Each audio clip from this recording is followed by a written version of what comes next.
Plume est en effet un document essentiel pour se projeter dans l'évolution de la ville au sein de la métropole et de fait à l'horizon 2030, voire plus.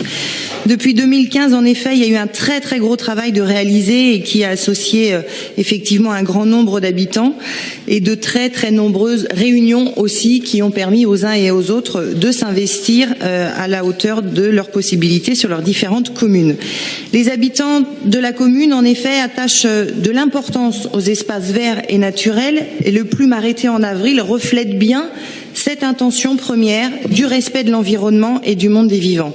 Penser le logement, l'emploi, les mobilités à partir de ces objectifs montre que la transition écologique avance dans les esprits. Le règlement qui en découle est un accélérateur de qualité de vie et nous y avons tous et toutes participé. Que ce soit le coefficient de biotope, la surface de zone naturelle agricole, un coefficient pour le stationnement ou encore les exigences pour l'insertion architecturale dans l'espace public qui, grâce à des marges de recul, vont nous permettre de garder notre qualité dans les différents boulevards. Autant d'actions pour éviter la dégradation de la qualité de ville liée au réchauffement climatique, pour avoir ensemble une approche plus métropolitaine. Peut-être deux points quand même à souligner sur lesquels je pense que le Plume pourrait aller plus loin. D'abord la place de la voiture et ensuite la manière de construire la ville. Concernant la place de la voiture, on pourrait réduire encore davantage et développer de manière plus volontaire les modes de déplacement actifs, à savoir de promouvoir les mutualisations possibles en termes de stationnement, mais aussi en termes de mètres carrés partagés au niveau des bâtiments, entre les zones économiques et les zones urbanisées mixtes, avec l'application de mobiles qui pourraient distinguer un droit à stationner de la propriété physique et d'une place déterminée. Et puis le deuxième point qui concerne la manière de construire la ville.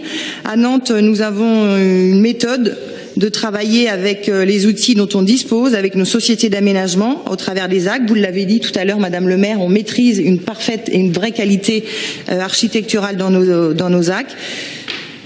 Alors permettez-moi de souligner que pour encadrer les projets nouveaux du type de ceux de Yellow Park par exemple, nous n'avons pas l'habitude de cette méthode bordelaise, nous n'avons pas nos cadres aussi rigides qu'à Bordeaux et les infrastructures pour nous aujourd'hui dans ce type de nouveaux projets comme par ailleurs doivent pouvoir prévoir systématiquement l'objet d'une étude environnementale qui comprend un bilan carbone afin de pouvoir comparer les avantages et les inconvénients d'une optimisation de l'existant et d'un nouveau projet. Il s'agit d'appliquer le principe de résilience à l'ensemble des quartiers comme vous le souhaitez sur l'ensemble de la ville et de la métropole pour que ces nouveaux morceaux de ville prennent en compte tous les paramètres d'un quartier. À ce titre, prenons le temps d'associer les habitants pour qu'ils soient durablement partie prenante du processus de réalisation.